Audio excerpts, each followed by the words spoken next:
Shalom, berikut ini adalah penjelasan dan pembahasan soal Bupena 5A, tema 3, subtema 1, pembelajaran 1 sampai dengan 3. Namun sebelumnya, bagi yang belum subscribe, tekan tombol subscribe dan lonceng notifikasinya agar tidak ketinggalan video-video selanjutnya.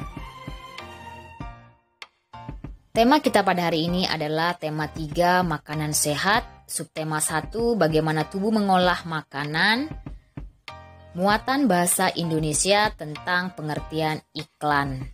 Iklan merupakan suatu pesan tentang keunggulan suatu produk atau jasa yang dibuat seseorang atau perusahaan dan ditujukan kepada masyarakat. Iklan disajikan secara menarik dengan kata kunci dan gambar sesuai dengan tujuan iklan. Kata kunci dalam sebuah iklan adalah kata-kata inti iklan. Pemilihan kata kunci yang tepat sangat penting agar maksud iklan tersampaikan kepada masyarakat dengan baik. Di sini ada contoh iklan. Dari contoh iklan tersebut, kita dapat menemukan kata kuncinya, yaitu kesehatan pencernaan. Tujuan iklan di samping adalah agar masyarakat mau mengonsumsi buah dan sayuran demi kesehatan pencernaan. Nah, iklan tersebut termasuk contoh iklan layanan masyarakat.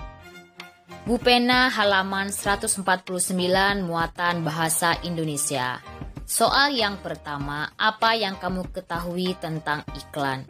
Iklan merupakan suatu pesan tentang keunggulan suatu produk atau jasa yang dibuat seseorang atau perusahaan dan ditujukan kepada masyarakat. Soal nomor 2, apa saja media yang biasanya digunakan untuk menyampaikan sebuah iklan? Jawabannya, media yang biasanya digunakan untuk menyampaikan sebuah iklan adalah media cetak, contohnya surat kabar, atau melalui media elektronik seperti radio dan televisi. Materi selanjutnya yaitu tentang organ-organ pencernaan hewan dan fungsinya. Selain manusia, hewan pun memiliki organ pencernaan. Organ pencernaan pada hewan berbeda-beda. Ada yang memiliki organ tembolok, empedal, lambung, atau usus. Berikut adalah sistem pencernaan yang terdapat pada hewan. Perhatikan gambar serangga berikut ini. Sistem pencernaan yang terdapat pada serangga adalah dimulai dari makanan masuk dan dikunyah menggunakan mulut.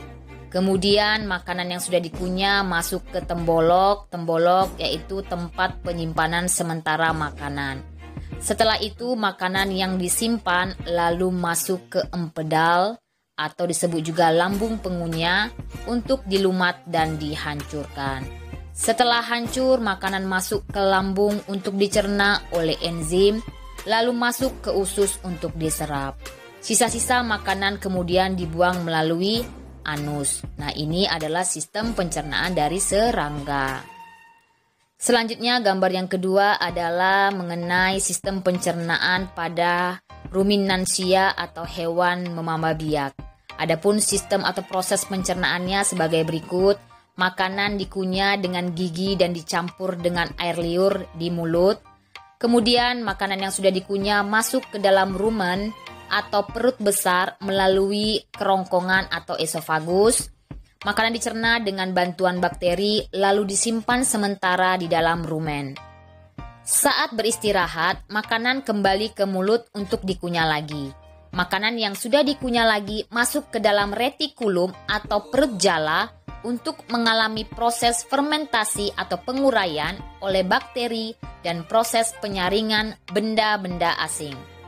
Makanan kemudian masuk ke dalam omasum atau perut kitab untuk dicerna dan dihaluskan dengan bantuan enzim pencernaan. Setelah itu, makanan masuk ke dalam abomasum atau perut masam untuk kembali dicerna dengan bantuan enzim pencernaan dan mematikan bakteri jahat yang ada di dalam makanan.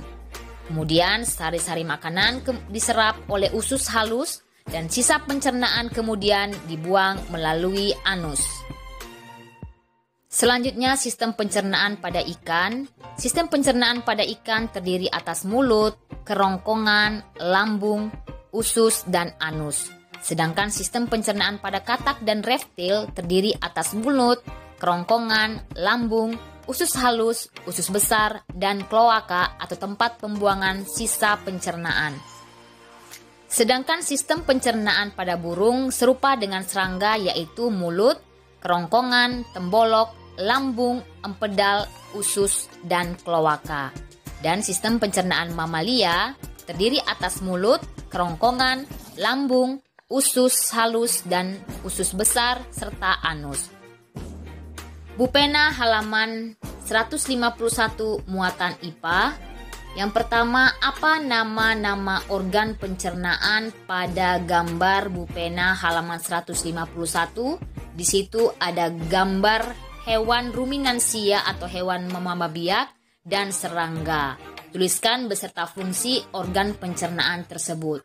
Yang A, nama organ pada hewan memama biak atau ruminansia adalah abomasum atau perut masam, berfungsi untuk mencerna kembali makanan dengan bantuan enzim pencernaan dan mematikan bakteri jahat yang ada dalam makanan. Nama organ yang ditunjuk pada huruf B pada hewan ruminansia adalah rumen atau disebut juga perut besar, berfungsi sebagai tempat penyimpanan sementara makanan yang dicerna.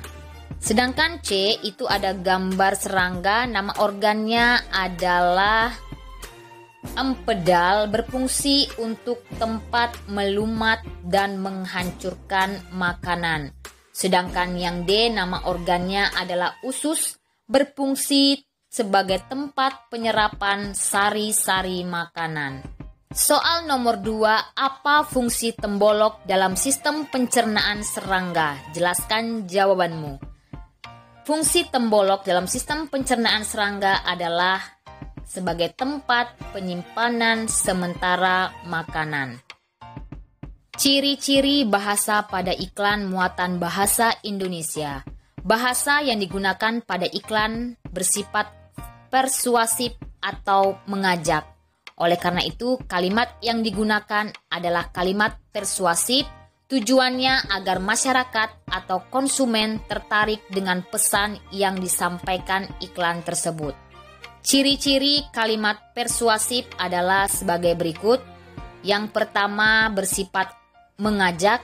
Yang kedua, biasanya menggunakan kata-kata ajakan seperti ayo dan marilah. Yang ketiga, ditulis secara menarik.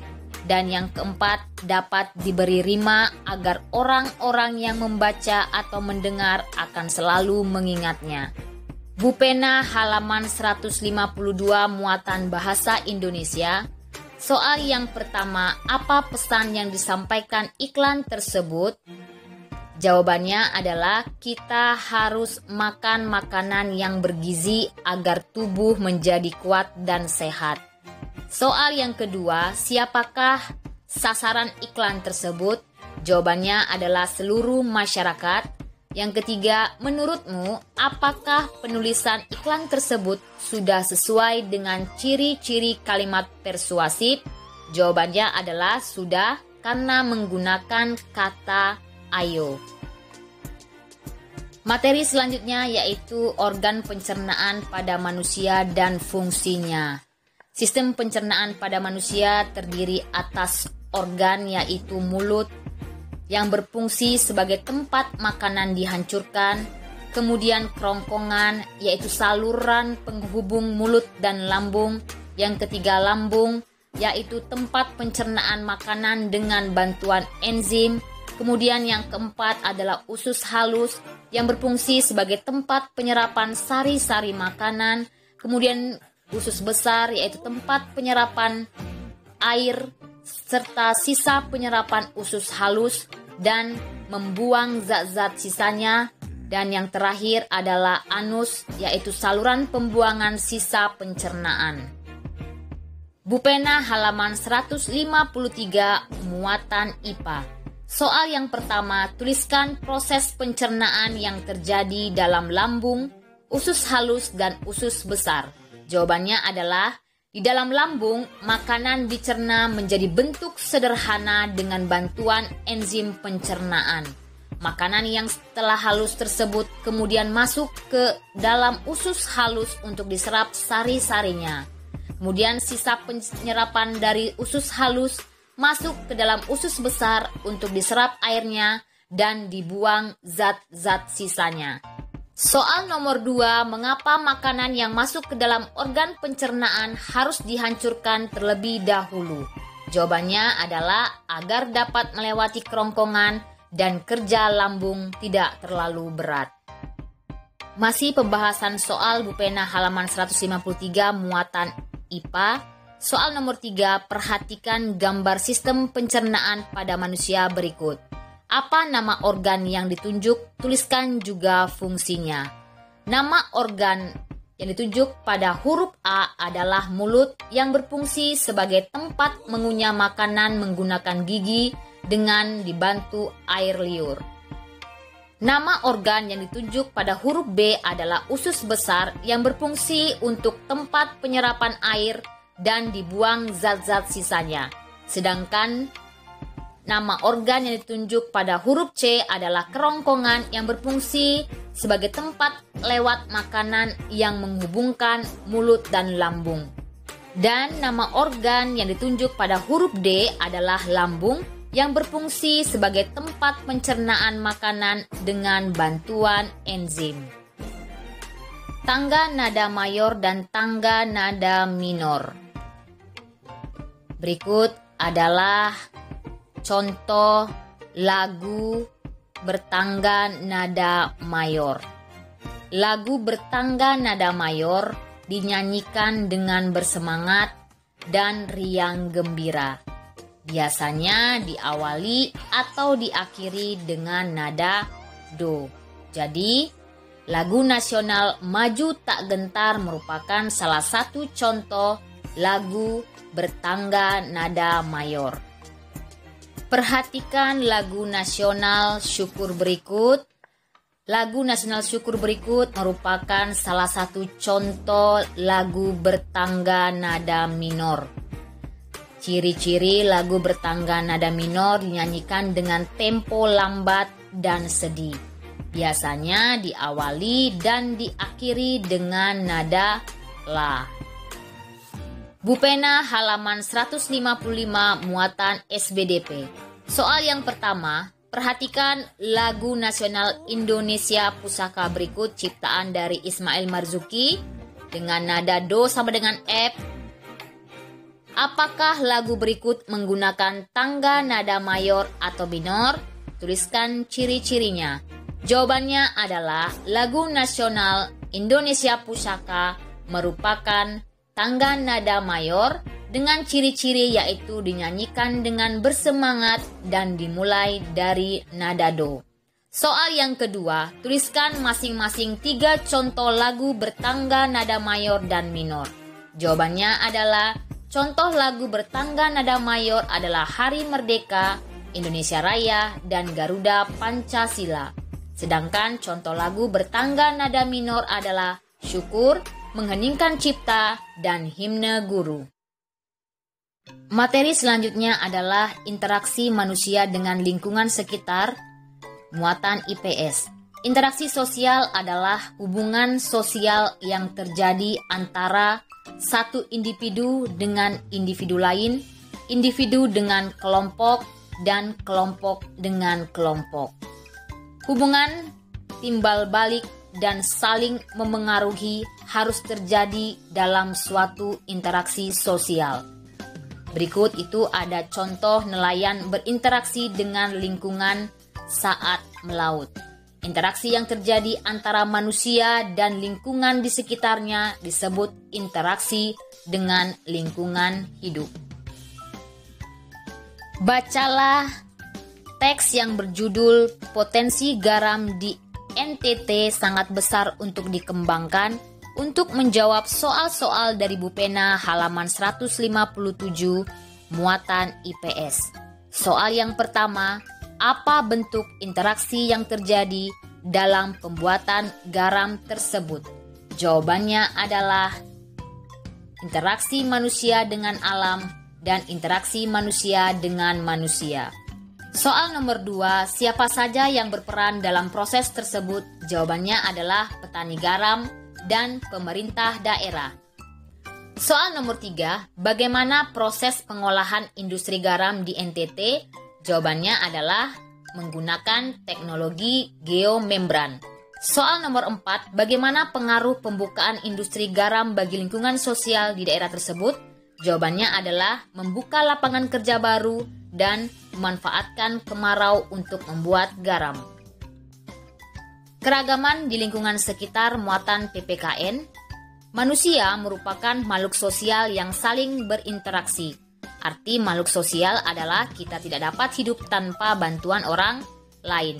Dalam interaksi sosial terdapat hubungan timbal balik. Nah, di situ ada contoh kerja bakti yang merupakan salah satu contoh interaksi sosial. Unsur-unsur iklan muatan bahasa Indonesia. Berikut ini adalah unsur-unsur yang harus diperhatikan dalam membuat iklan yang efektif. Antara lain, yang pertama, headline atau disebut juga judul iklan merupakan unsur paling penting dari sebuah iklan cetak. Judul sebuah iklan harus dengan cepat menarik perhatian pembaca. Headline dibuat dengan kalimat atau kata-kata yang pendek dan sering berupa slogan. Unsur iklan yang kedua adalah subjudul, merupakan gambaran garis besar produk. Unsur iklan yang ketiga adalah isi iklan, biasanya dicetak dengan menggunakan jenis huruf yang lebih kecil daripada judul dan subjudul. Unsur iklan yang keempat adalah visual yang menarik, yaitu menggunakan foto atau gambar.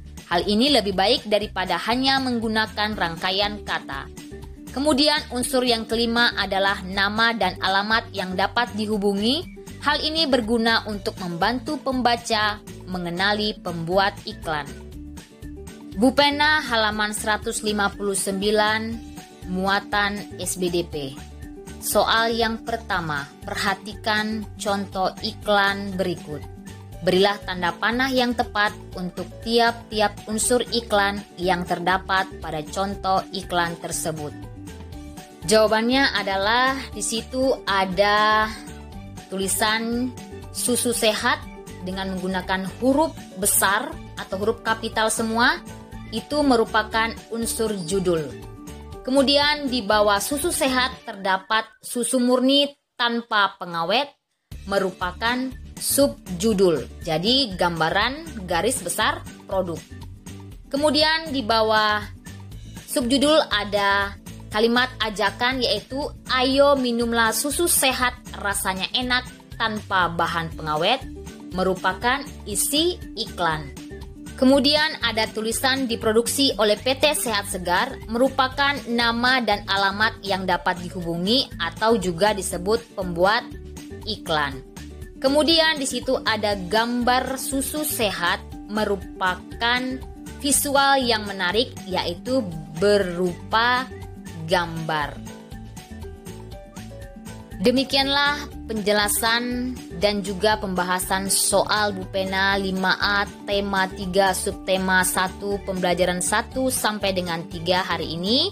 Terima kasih. Sampai jumpa di video selanjutnya. Shalom.